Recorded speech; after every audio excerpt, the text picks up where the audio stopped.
तो मुगल साम्राज्य जहांगीर के बारे में हम लोग आज डिटेल स्टडी करेंगे। एक क्लास में जहांगीर कंप्लीट हो जाएगा।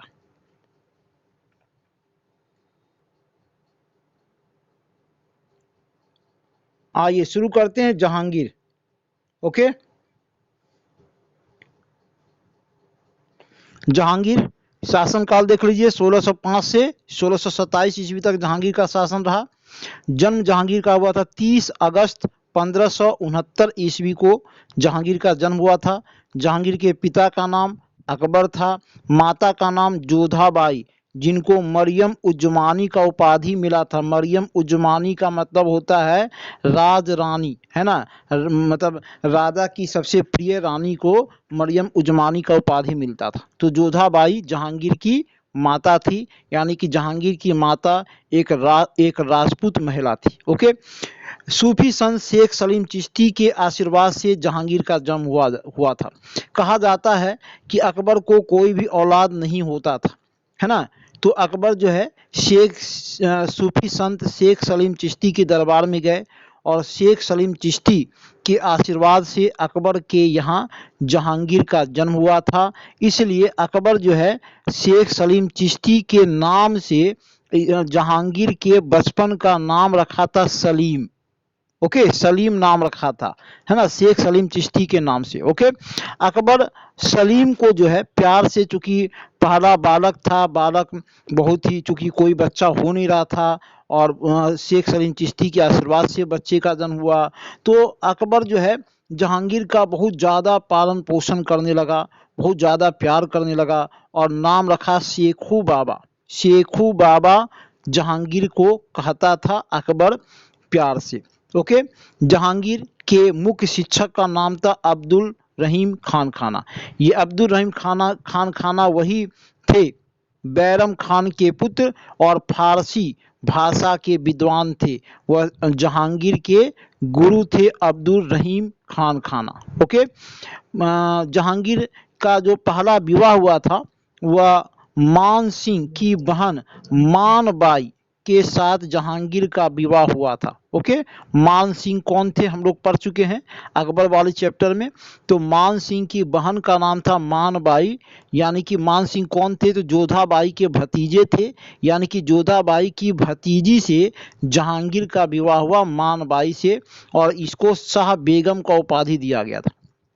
ओके, जहांगीर की दूसरी पत्नी थी जगत गोसाई, ये भी राजपूत महिला थी, उदय सिंह की पुत्री थी, उदय सिंह की पुत्री।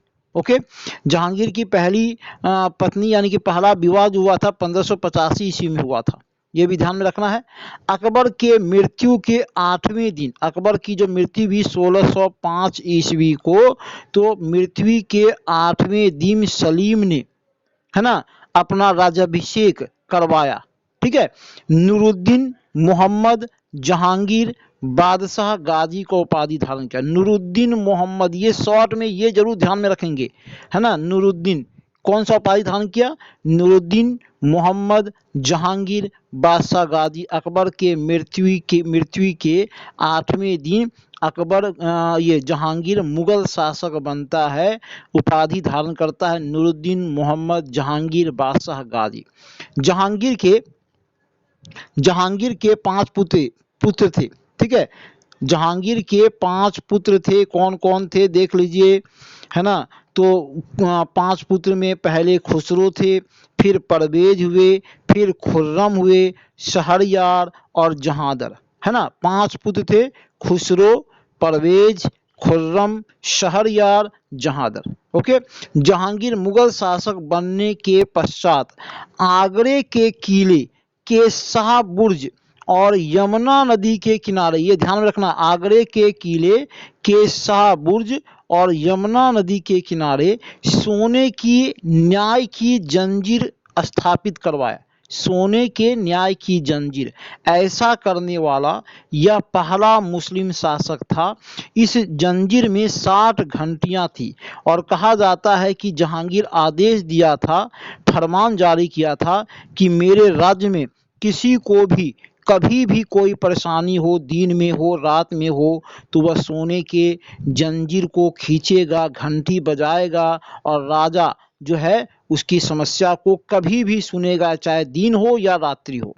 ओके, तो ये बड़ा ही महत्वपूर्ण था कि जहांगीर जो है अपने प्रजा के कल्याण के लिए, प्रजा की समस्याओं के निदान के लिए वह ऐसा किया, सोने के न्याय की जंजीर को लगवाया। ये ध्यान में रखना है कि कहाँ पर लगा था, तो आगरे के किले के शाह बुर्ज और यमुना नदी के किनारे। इसके अतिरिक्त जहांगीर जो है लोक कल्याण के लिए, जनता के कल्याण के लिए अपने राज्य में 12 अध्यादेश को जारी किया था। 12 अध्यादेश जारी किया था जहांगीर, ताकि जनता का इन अध्यादेशों के माध्यम से कल्याण हो सके। ओके, 1606 ईस्वी में क्या हुआ कि इसका बड़ा पुत्र था खुसरो, है ना। 1606 ईस्वी में जहांगीर का बड़ा पुत्र खुसरो, वह जहांगीर के विरुद्ध विद्रोह कर दिया, अपने पिता के विरुद्ध विद्रोह कर दिया और चला गया सिख गुरु अर्जुन देव के शरण में, है ना। खुसरो विद्रोह किया और अर्जुन देव के शरण में चला गया। अर्जुन देव ठहरे एक संत व्यक्ति, है ना। उनके दरबार में जो भी आता था उसको अपने यहाँ शरण देते थे। अर्जुन देव क्या किए, खुसरो को अपने यहाँ शरण दे दिए। इससे जहांगीर क्रोधित हो गया, इससे जहांगीर क्रोधित हो गया और जहांगीर के आदेश पर खुसरो को बंदी बना लिया गया और अर्जुन देव जो कि खुसरो को शरण दिए थे उनकी हत्या करवा देता है जहांगीर। बड़ा ही महत्वपूर्ण लाइन है कि किस सिख गुरु की हत्या जहांगीर करवाता है, तो गुरु अर्जुन देव की हत्या करवाता है। क्यों करवाता है, तो जहांगीर के पुत्र खुसरो को अर्जुन देव अपने यहाँ शरण दिया था और इससे क्रोधित होकर जहांगीर जो है अर्जुन देव की हत्या करवा देता है। ओके, अकबर के शासन के दौरान ही, जब अकबर का शासन था तो अकबर के शासन के दौरान ही 1602 ईस्वी में जहांगीर क्या करवाया जहांगीर का इनके एक मित्र थे वीर सिंह बुंदेला। ये बुंदेलखंड के राजकुमार थे वीर सिंह बुंदेला। तो वीर सिंह बुंदेला के हाथों जहांगीर अबुल फजल की हत्या करवा देता है। कारण क्या था कि उस समय जहांगीर जो है वह अकबर के शासनकाल में जहांगीर बहुत ही बिगड़ा बालक था। लाड़ प्यार के कारण, जो अत्यधिक लाड़ प्यार के कारण यह बिगड़ चुका था, रास्ते से भटक चुका था। अबुल फजल जो है वह विद्वान व्यक्ति था, हमेशा चाहता था कि जहांगीर को रास्ते पर लाया जाए, अच्छी अच्छी बातों को सिखाता था। लेकिन जहांगीर को अबुल फजल की बात अच्छी नहीं लगती थी, इसलिए अबुल फजल को अपने रास्ते से हटाने के लिए 1602 ईस्वी में जहांगीर वीर सिंह बुंदेला को आदेश देता है कि अबुल फजल की हत्या कर दो और वीर सिंह बुंदेला के द्वारा अबुल फजल की हत्या कर दी जाती है 1602 ईस्वी में। ओके, अब आते हैं जहांगीर के शासनकाल का अन्य घटना देख लीजिए। 1611 ईस्वी में जहांगीर के शासनकाल की सबसे महत्वपूर्ण घटना रही कि जहांगीर नूरजहां से विवाह करता है। कब करता है, तो 1611 ईस्वी में जहांगीर नूरजहां के साथ विवाह करता है। ये जहांगीर के शासनकाल की एक महत्वपूर्ण घटना थी कि नूरजहां के साथ विवाह करता है 1611 ईस्वी में। ओके, नूरजहां का वास्तविक नाम था मेहरुनिसा। नूरजहां का वास्तविक नाम मेहरुनिसा। नूरजहां का पहले भी विवाह हो चुका था। इसका जो पहला विवाह हुआ था नूरजहां का, वह अली कुली बेग से हुआ था। अली कुली बेग नूरजहां का पहला पति था।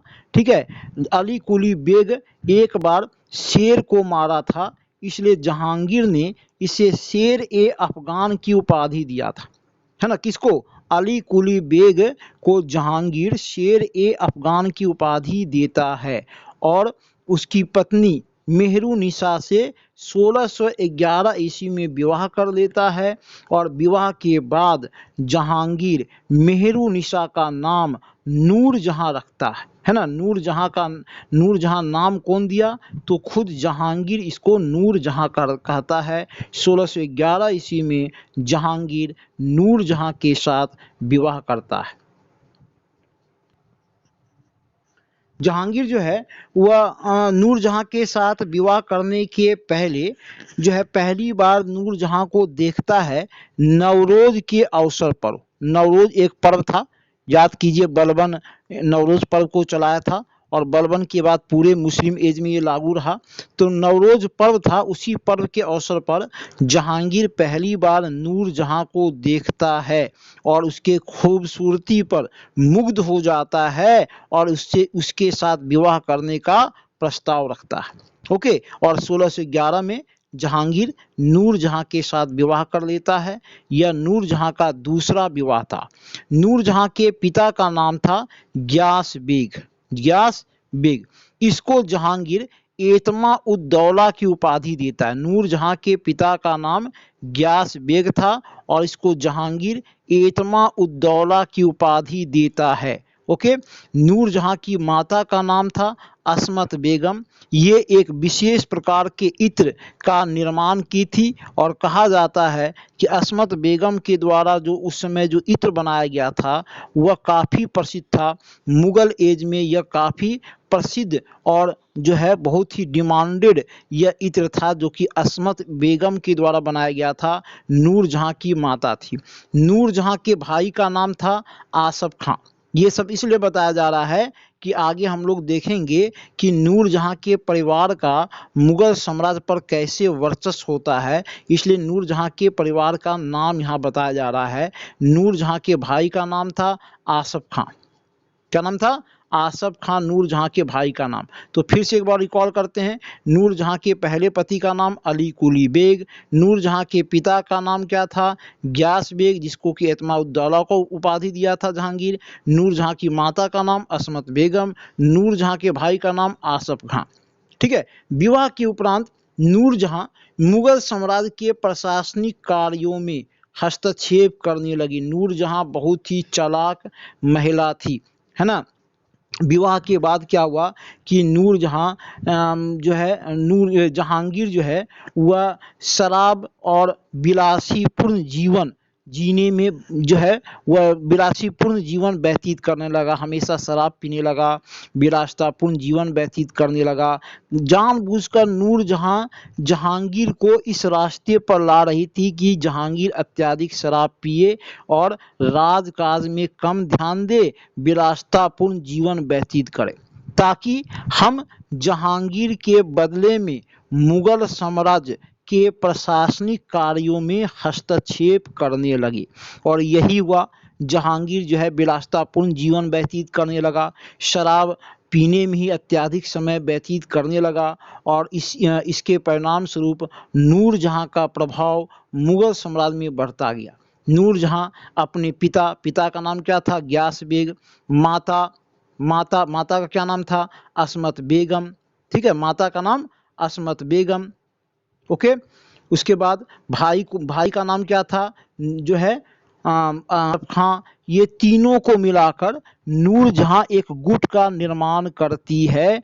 मुगल साम्राज्य में अपने प्रभाव को बढ़ाने के लिए नूरजहां अपने पिता, माता और भाई को साथ लेकर एक गुट का निर्माण करती है और इस गुट का प्रभाव मुगल साम्राज्य में काफ़ी बढ़ गया। लगभग 1611 से 1622 ईस्वी तक नूरजहां के गुट का प्रभाव रहा और कह सकते हैं कि 1611 से 1622 ईस्वी तक मुगल साम्राज्य का जो प्रशासन था वह नूरजहां के गुट के द्वारा चलता रहा। ओके, 1622 से 1627 तक मुगल साम्राज्य लगभग नूरजहां के अधीन ही रहा, है ना।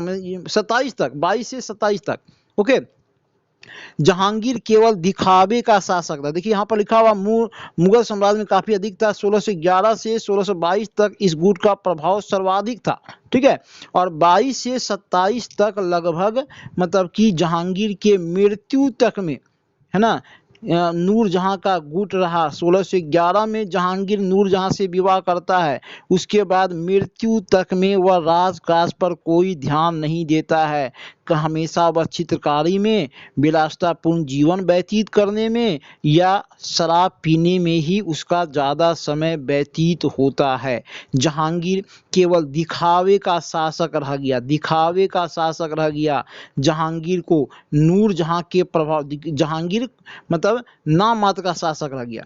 और जहांगीर को नूरजहां के प्रभाव से अलग करने के लिए जहांगीर का सबसे योग्य पुत्र था खुर्रम।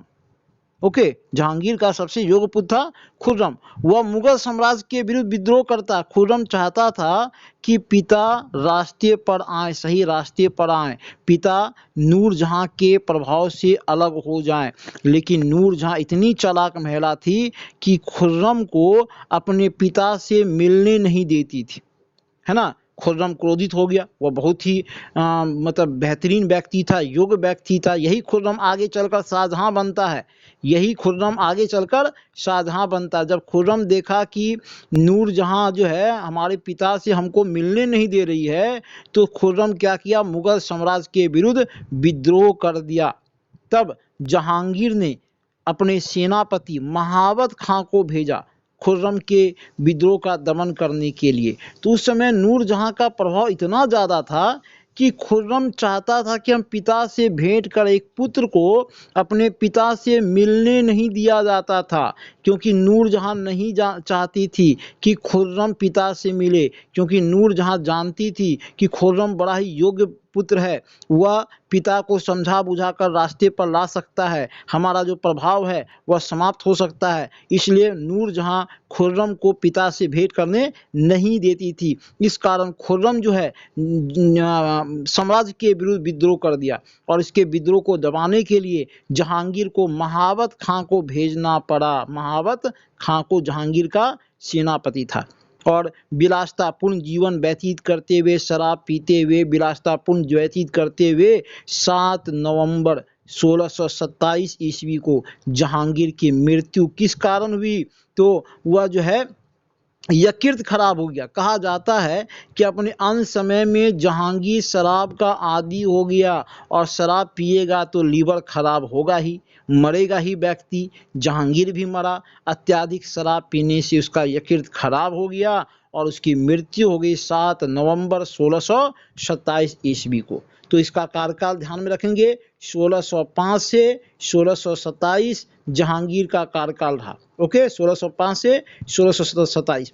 इसके मृत्यु के बाद इसको लाहौर के रावी नदी के तट पर, इसको लाहौर के रावी नदी के तट पर शहादरा में दफनाया गया। शहादरा में इसका मकबरा है, इसका जहांगीर का, लाहौर के रावी नदी के तट पर। जहांगीर जो है वह फारसी भाषा में यह दूसरा मुगल शासक था जो अपनी आत्मकथा लिखा। बाबर के बाद यह दूसरा मुगल शासक था जो अपनी आत्मकथा लिखा, फारसी भाषा में लिखा, तुजुक-ए-जहांगीरी। ओके, जहांगीर के दरबार में जो है कैप्टन हॉकिंस एक अंग्रेज आए थे। ये आपको 1609 ईस्वी में कैप्टन हॉकिंस आए थे, और सर टॉमस रो 1615 ईस्वी में जहांगीर के दरबार में आए थे। अंग्रेजी कंपनी के दूत बनकर ये आए थे। जहांगीर पूरे मुगल शासक में जहांगीर चित्रकारी का बड़ा शौकीन था। कहा जाता है कि यह स्वयं भी एक बड़ा अच्छा चित्रकार था, और इसके शासन काल में कुछ हुआ हो या ना हुआ हो, चित्रकारी जो है, चित्रकारी जो कला थी वह काफ़ी विकसित हुआ था। इसके शासनकाल को चित्रकला का स्वर्ण युग माना गया, जहांगीर के शासनकाल को। ओके, जहांगीर के शासनकाल में सैनिक अभियान कुछ विशेष नहीं हुआ, लेकिन एक बहुत ही महत्वपूर्ण अभियान जहांगीर के काल में हुआ। वह अभियान जो अकबर अपने जीवन काल में पूरा नहीं कर पाया, वह जहांगीर के शासनकाल में वह अभियान पूरा हुआ। यानी कि अकबर के अधूरे कार्य को जहांगीर पूरा किया था, और वह अभियान था मेवाड़ विजय। याद कीजिए, चित्तौड़, है ना, चित्तौड़ पर जो है अकबर हल्दी घाटी का युद्ध किया था, लेकिन राणा प्रताप अपनी मृत्यु तक में कभी अकबर की अधीनता को स्वीकार नहीं किए।